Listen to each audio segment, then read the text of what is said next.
lồn hoi yếm uống ngàn kì mang đĩa. In antiquated times, in the jungle, Mà ý cô hiểm miền, xuất yết xin xuất bia sù sù nhé đau nhé. there was a wild couple in the jungle who grew long, long hair. Nếu bữa yếm bữa bèn khuất kì nhua. They lived in the mountain cave. Yếm phí phí dù anh tông mai sen khu yếm nhé tòng, yếm nếu bữa phí dù anh này tòng nếu bữa giả cho nhận dành nè.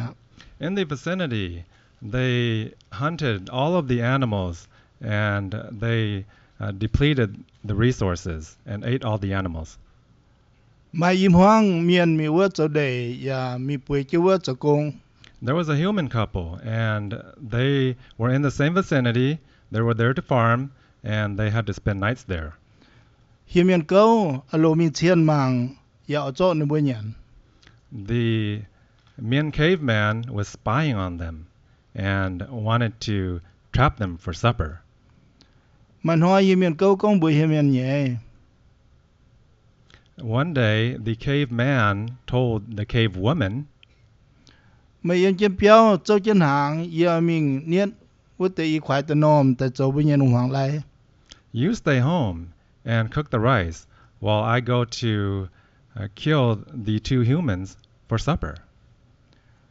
Ni ya áo tàu, And the cave woman answered, mà hiếu nhẹ, tà nôm, nà chá kênh quay hài, ya chá ế đau hài. "Did you know that the human couple are wise? Ndiya mày mà hay nói tốt niệm bố xa. You probably cannot lure them." Hiểm miền câu con, quay ya mất đồng lô, chá ế đau ya mất đồng hên. And the male caveman said, "Even though they're wise, I am bigger, I am stronger. Hà nó nói mất tốt niệm bố lẽ. Of course I can lure them."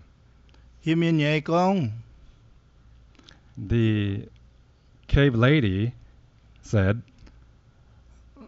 mày mà ôi mong gì à, ý chá hay mày mình cao chuẩn ta nhận mất tốt hàng á. "Because you don't want to listen to me, I fear that you will not make it back for dinner." Hiểm miền câu con, mà chân ô đồ nà khu, hà nó nhận mất tốt hàng lẽ. "Of course, there is delicious meat for me. Of course I can have dinner." Hiểm miền nhẹ con, mày mà ôi mong gì à cún mình à. The cave woman said, "Well, if you don't want to listen to me, then go ahead." Hiểm miền câu chợt xuất cháu mẹ. The caveman proceeded on his journey. Ún ông nói, chẳng nói tùy tế biểu xăm xăm quá. And on that day, it was raining continuously, Lùm đĩa hà đau ya đón dành.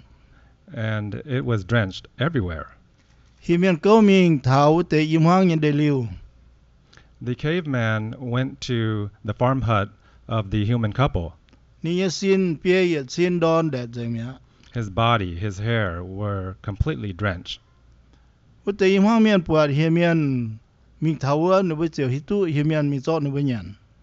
And the human couple saw the caveman, so he knew that he was there to trap them for supper. Út làm chẳng tôn chiều con bùa hiểm miền. Ô tôm có à mày ta lọ tế hành nhũng. So the human man said to the caveman, "Oh, big brother, what are you here for?" Hiểm miền con yi tế niết tế nôm tế duyên mình cho lùm hoàng lại. And so the caveman said, "I am here to get dinner." Ya ulan miền con bữa hiểm miền. Ô tôm có à yi bọt mày mất tụ kèm hoàng. And the human said to the caveman, "Oh, don't be in a hurry. Yi bọt mày đón ya xin đón dành ya choáng hài. Oh, you're completely wet and you're cold too. Yi ở bút tổ hàng yi bút mày giáo siêu nhé ya bút mày xin bia gai dành. I want to build you a fire so you can get warm and your fur and your hair can be all dried out." Hiểm miền hai họp nhiêu nhé chiều tao. And the caveman liked the idea, so he replied, Ô, vốn dùng mày cùng bút tổ hàng nhé bia giáo siêu tế. and he said, "Yeah, you go ahead and get the fire going and I'll get warm." Bút tế im hoang chiều cha trang bút tổ hàng nhé. And so the human couple added fire to the fire pit to make the fire grow. Hieh Mien chiều hai siêu ya quyên xin giáo pun nia xin gai dình bia ya And, gai dình. and the caveman warmed up to the fire and made sure that he was completely dry and his hair was nice and fluffy. Nếu bữa qua nia bia bông bông nha.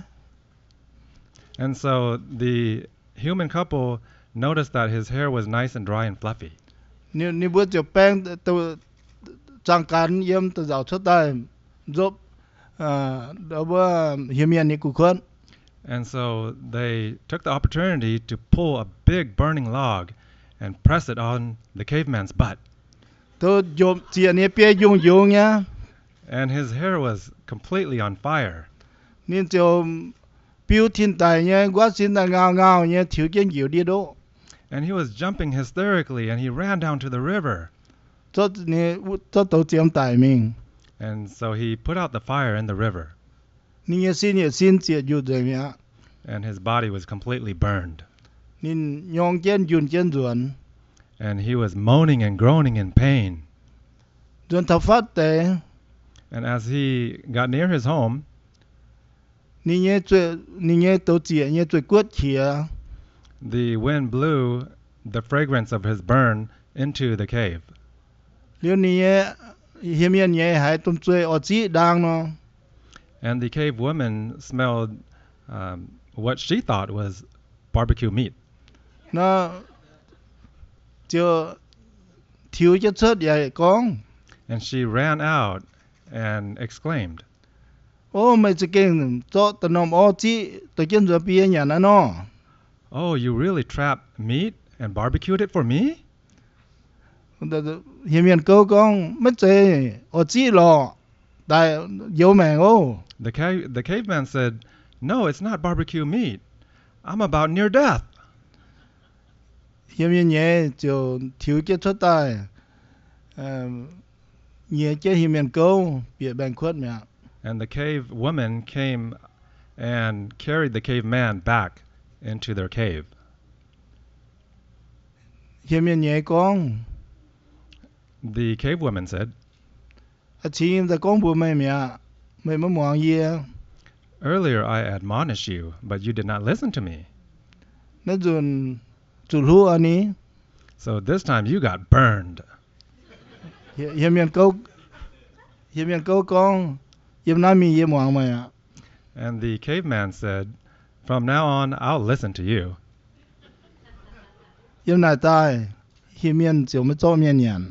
And from then on, the wild cavemen did not pursue the humans for supper. Yếm này tai miên này tôi mà thái bèn á. And from then on, humans have peace. Lên chinh nó tiêu câu nhé ở con thảo. Thank you, and I wanted to let you know the moral of the story. Có tham gì bữa Hieh Mien nam chẳng ton á ở mong sẽ ton. There are many Mien men who do not want to listen to their women. Liu lô nhé ya mau ở mong phải nhé. And the more mature do not want to listen to the less mature. Có tiếng phan nó tiêu câu nhé Koi helped to interpret and help us to put together this story. Có một tuồng mảng sâu đốm xiêm sâu nhiều. And the other moral of the story is don't judge a book by its cover. Lên chinh xăm. Thank you very much.